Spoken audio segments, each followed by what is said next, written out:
नमस्कार, झारखंड समाचार में आप सबों का स्वागत है। आइए जानते हैं आज की ताजा मुख्य खबरों को। झारखंड में 14 सीटों पर उम्मीदवार उतारेगी असम की गण सुरक्षा पार्टी। सांसद ने कहा, हम आदिवासियों का करेंगे विकास।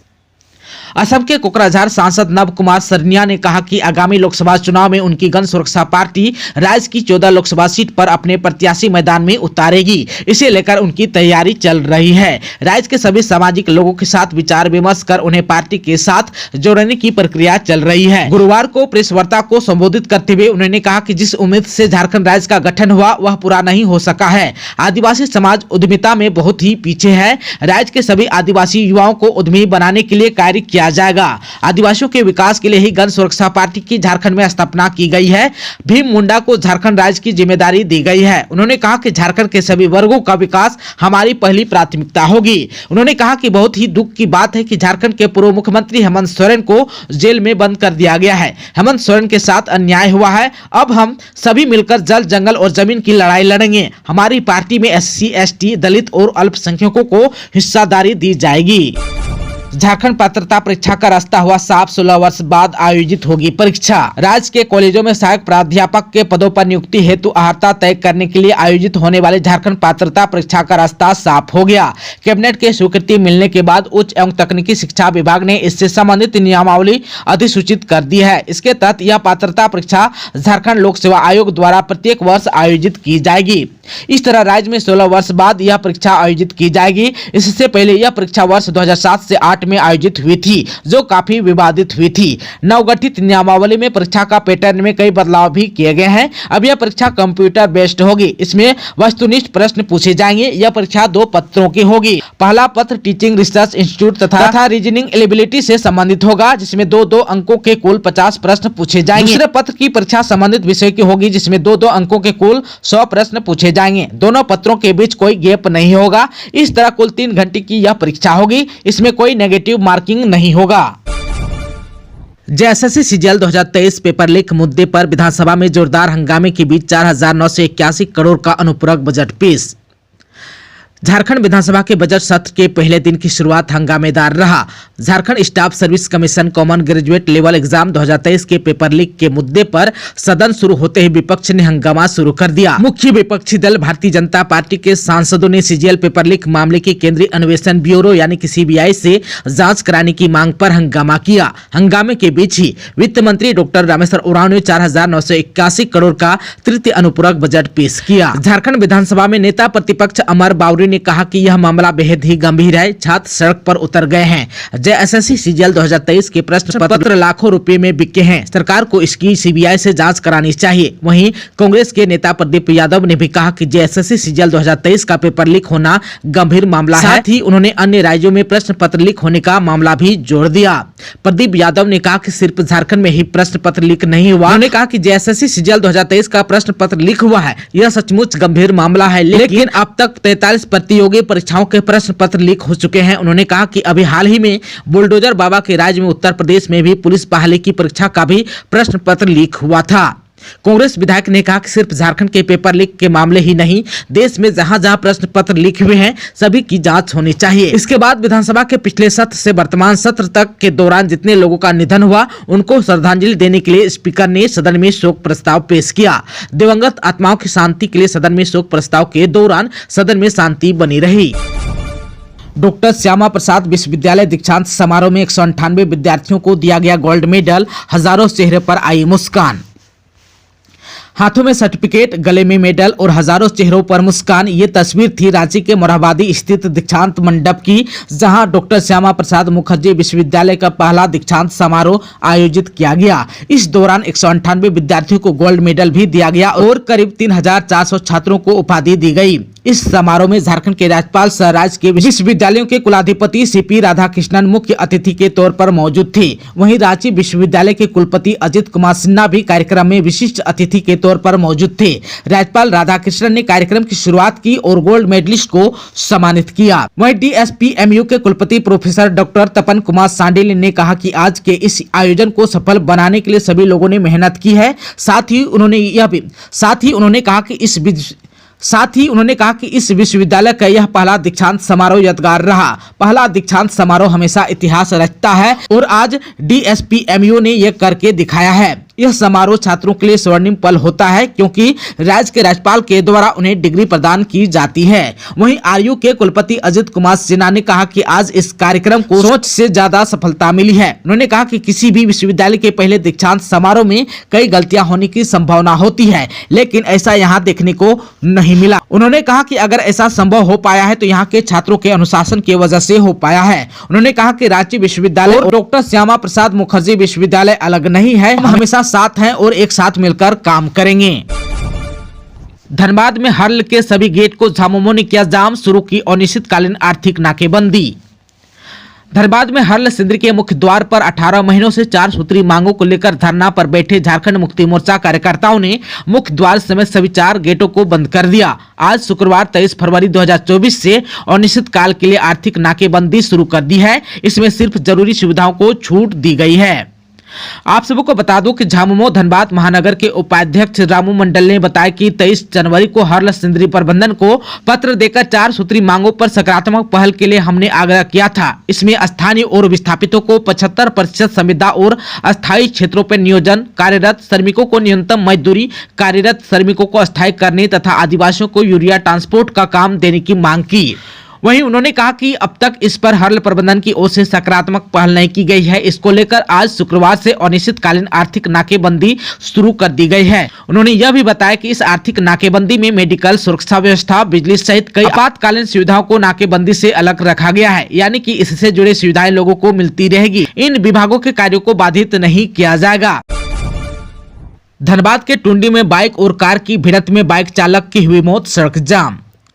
टुंडी में गुरुवार को बाइक और कार के बीच हुई भिड़ंत में बाइक सवार टुंडी के कुसमा टांड निवासी बीरालाल सोरेन की मौत हो गई। वह वन एवं पर्यावरण तथा जलवायु परिवर्तन विभाग में मेंडेज कर्मी था। घटना के बाद गुस्साए लोगों ने मुआवजे की मांग को लेकर टुंडी गिरिडीह मुख्य मार्ग को जाम कर दिया। लगभग 4 घंटे तक रोड जाम रहा। दोनों तरफ से वाहनों की लंबी कतार लग गई। सूचना पर विभिन्न दलों के नेता भी पहुंचे और आंदोलन में शामिल हुए।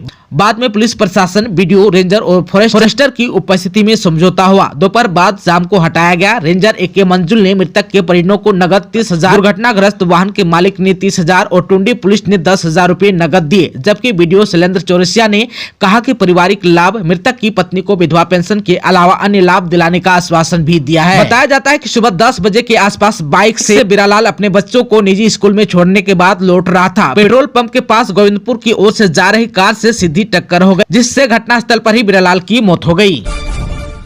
गूगल सर्च इंजन पर फर्जी कुरियर का नंबर डालकर लोगों को चूना लगाने वाले 7 साइबर अपराधी हुआ गिरफ्तार। गूगल सर्च इंजन पर फर्जी कुरियर कंपनी का नंबर डालकर लोगों के खाते से पैसे उड़ाने वाले 7 साइबर क्रिमिनल्स को गिरिडीह की पुलिस ने गिरफ्तार किया है। साइबर अपराधियों के खिलाफ चलाए जा रहे अभियान के दौरान गिरिडीह पुलिस को अहिल्यापुर थाना क्षेत्र के पदरिया में छापामारी के दौरान यह सफलता मिली। गिरिडीह की पुलिस ने जिन साइबर अपराधियों को गिरफ्तार किया है उनमें बेंगाबाद थाना क्षेत्र के कजरों का इश्तियाक अंसारी, देवघर के कसिया टाड़ का अशरफ अंसारी, रजाउद्दीन अंसारी, बागोदर थाना क्षेत्र का अटका का टिंकू कुमार, गणेश प्रसाद, राजधनवार थाना क्षेत्र के धाप का मोजाहिद अंसारी और मुफसिल थाना क्षेत्र के धनैडी का रोहित कुमार राणा शामिल है। इन साइबर अपराधियों के पास से पुलिस ने 41 mobile phone, 52 SIM card, 4 ATM card, 4 bike, 3 आधार कार्ड और 2 पैन कार्ड को भी बरामद किए हैं। उक्त आश की जानकारी गिरिडीह के SP दीपक कुमार शर्मा ने आज शुक्रवार 23 फरवरी को प्रेस कॉन्फ्रेंस करके दी। साहिबगंज के नींबू पहाड़ में अवैध खनन मामले की CBI जांच का रास्ता हुआ साफ, झारखंड हाईकोर्ट ने रोक को हटाया। झारखंड हाईकोर्ट ने CBI की जांच पर लगी रोक हटाकर नींबू पहाड़ में अवैध खनन के मामले की गहन जांच का रास्ता साफ कर दिया। CBI अब इस मामले में अपनी जांच जारी रखेगी। झारखंड हाईकोर्ट ने साहिबगंज जिले के नींबू पहाड़ में अवैध खनन मामले में CBI को जांच जारी रखने का आदेश दिया गया है। इससे पहले अदालत ने मामले की सुनवाई पूरी होने तक जाँच पर रोक लगाई थी। CBI की ओर से नींबू पहाड़ में अवैध खनन के मामले में कांड संख्या 6/23 के तहत FIR दर्ज की गई है। इस मामले की सुनवाई हाईकोर्ट के न्यायाधीश जस्टिस सुजीत नारायण प्रसाद की बेंच में हुई। सीबीआई की ओर से अदालत को यह जानकारी दी गई कि नींबू पहाड़ क्षेत्र में अवैध खनन के मामले का मुद्दा गंभीर है। सीबीआई इस मामले में 6 जनवरी 2023 को प्राथमिकी दर्ज की थी। इसके खिलाफ राज्य सरकार ने 13 जनवरी 2023 को ही हाईकोर्ट में जाकर सीबीआई की जांच के खिलाफ अपील की थी। हाईकोर्ट ने 13 जनवरी 2023 को सीबीआई की जांच पर रोक लगा दी थी। राज्य सरकार की ओर से वरीय अधिवक्ता कपिल सिब्बल, महाअधिवक्ता राजीव रंजन और पीयूष चित्रेश ने बहस की, जबकि सीबीआई की ओर से additional solicitor general Anil Kumar ने बहस में शामिल होते हुए अपनी दलील पेश की। झारखंड हाईकोर्ट में 399 अंग्रेजी स्टेनोग्राफर के पदों पर भर्ती। झारखंड हाईकोर्ट ने आशुलिपिक यानी कि अंग्रेजी के पदों पर भर्ती के लिए योग्य और इच्छुक अभ्यर्थियों से आवेदन आमंत्रित किए हैं। हाईकोर्ट के इस भर्ती अभियान में कुल 399 रिक्तियों पर योग्य अभ्यर्थियों की नियुक्ति की जानी है। झारखंड हाईकोर्ट भर्ती के लिए आवेदन प्रक्रिया 1 मार्च 2024 को शुरू होगी। इच्छुक अभ्यर्थी आवेदन की अंतिम तिथि 31 मार्च 2024 तक अप्लाई कर सकेंगे। हाईकोर्ट स्टेनो भर्ती में आवेदन के इच्छुक अभ्यर्थी ऑफिशियल वेबसाइट झारखंड .nic.in पर जाकर आवेदन कर सकेंगे। इस भर्ती में आवेदन करने वाले अभ्यर्थियों की आयु 21 वर्ष से 35 वर्ष के बीच होनी चाहिए। वहीं ओबीसी, एससी, एसटी अभ्यर्थियों को आयु सीमा में नियमानुसार छूट भी मिलेगी। आयु सीमा में महिला अभ्यर्थियों को भी छूट मिलेगी। आप सबको बता दूं कि झारखंड हाईकोर्ट में भर्ती में इच्छुक अभ्यर्थियों को किसी भी विषय से या स्ट्रीम से स्नातक परीक्षा पास होना जरूरी है। इसके साथ ही 80 शब्द प्रति मिनट अंग्रेजी में टाइपिंग स्पीड होनी चाहिए। वहीं टाइपिंग में गलतियां 5% से ज्यादा नहीं होनी चाहिए। झारखंड हाईकोर्ट की इस भर्ती में अभ्यर्थियों को 500 रुपया जमा करने होंगे। वहीं एससी, एसटी वर्ग के अभ्यर्थियों को 125 रुपया का शुल्क देना होगा। झारखंड हाईकोर्ट की इस भर्ती में आवेदन संबंधित अधिक जानकारी के लिए आप नोटिफिकेशन चेक कर सकते हैं। झारखंड में फिर मौसम नीली करवट, ठंडी हवाओं के जोरदार असर से घटता जा रहा है न्यूनतम तापमान।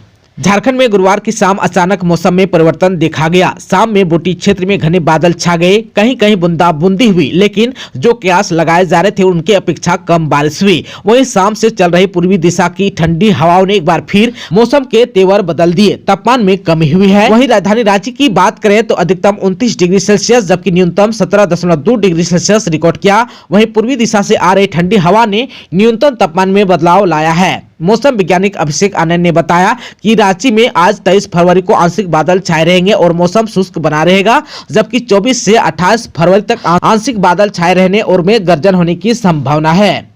मौसम विज्ञान केंद्र रांची के पूर्वानुमान के अनुसार राज्य के उत्तरी हिस्सों में यानी कि देवघर, दुमका, गोड्डा, पाकुड़, गिरिडीह, जामताड़ा और साहिबगंज के साथ साथ मध्य और निकटवर्ती क्षेत्र यानी कि रांची, रामगढ़, हजारीबाग, बोकारो, गुमला और खुट्टी में ठंडी हवा का असर देखा जा रहा है। वहीं राजधानी में आज 23 से 28 फरवरी तक तापमान में कोई बड़े बदलाव का पूर्वानुमान नहीं है। राहुल गांधी को झारखंड हाईकोर्ट से बड़ा झटका, अमित शाह पर टिप्पणी के मामले में निचली अदालत में चलेगा ट्रायल। कांग्रेस के नेता राहुल गांधी को झारखंड हाईकोर्ट से बड़ा झटका लगा। 2018 में अमित शाह के खिलाफ टिप्पणी मामले में कोर्ट ने अपना फैसला सुनाते हुए राहुल गांधी की याचिका को खारिज कर दिया। अब इस मामले में राहुल के खिलाफ निचली कोर्ट में ट्रायल चलेगा। राहुल गांधी ने एमपी एमएलए कोर्ट के समन के खिलाफ हाईकोर्ट में याचिका दाखिल की थी, जिसे कोर्ट ने खारिज कर दिया। पिछली सुनवाई में कोर्ट ने यह फैसला अपना सुरक्षित रख लिया था। आप सबको बता दूं कि राहुल ने 2018 बेंगलुरु में केंद्रीय गृह मंत्री अमित शाह के खिलाफ आपत्तिजनक टिप्पणी की थी। उस समय बीजेपी के जिला उपाध्यक्ष विजय मिश्रा ने राहुल गांधी के खिलाफ शिकायत दर्ज कराई थी। इसके बाद उनके खिलाफ आपराधिक मानहानि का मुकदमा दायर किया गया था।